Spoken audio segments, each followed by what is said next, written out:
Well, for more, I'm joined by Andre Richelieu. He's a sports marketing expert and professor at the School of Management in Montreal.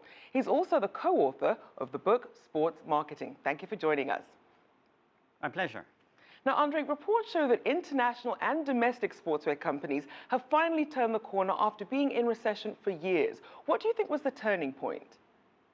Well, I would say that there are two main market segments. So the first one is sport as a physical activity, which you underline in your documentary, and companies such like Under Armour are very much in line with this segment on one end. On the other end, you have also sport as a lifestyle, and companies like Adidas with Adidas Originals are very much underlying this aspect of the sport culture, globally speaking.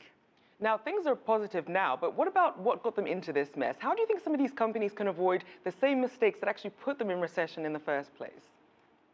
Well, you know, sport has become very trendy, either to do sport, as I mentioned, or sport as a lifestyle. So I think that in the case of China, there's an increasing brand consciousness of Chinese consumers towards Western brands on the one hand, and on the other hand, there's an increasing brand attractiveness of Western brands, which enable them to be even more aggressive in the Chinese market and take advantage of this trend that affects also China nowadays.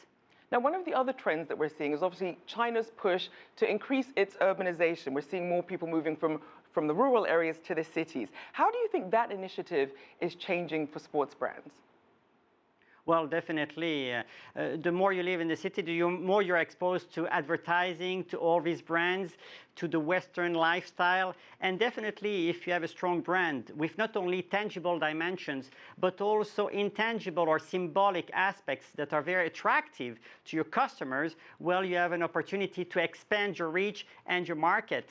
And that's why in the documentary that you presented, Adidas and Nike seem to be very much liked in China because they have these strong brands, this strong brand equity that enable to connect with Chinese consumers, not only for what they provide in terms of sneakers or apparel in general, but also for the symbolism, the aspiration, the lifestyle, the prestige associated with these Western brands, specifically speaking.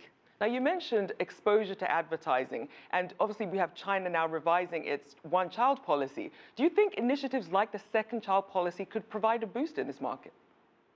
It might. Hopefully for these sports apparel companies, we will see, you know, this sporting trend continue, either as a physical activity, but also as a lifestyle. I think it will, at least in the short and mid-term, because we see all this presence of not only the brands, but also co-branding initiatives with spokespersons that resonate.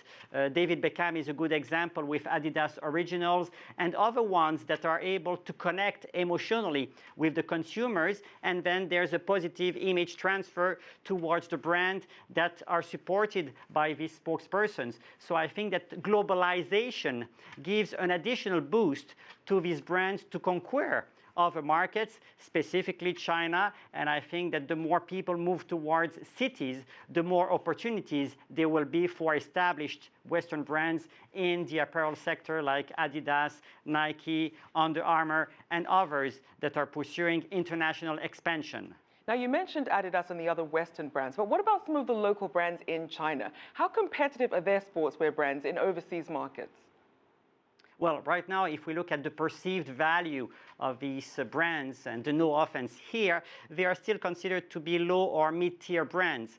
I believe they need to improve their offering, generally speaking, and increase the quality, or at least their perceived quality of their proposal in order to move up the ladder in the eyes of consumers in the Western world. I believe it's already done in electronics. We see that with brands like Ayer and others.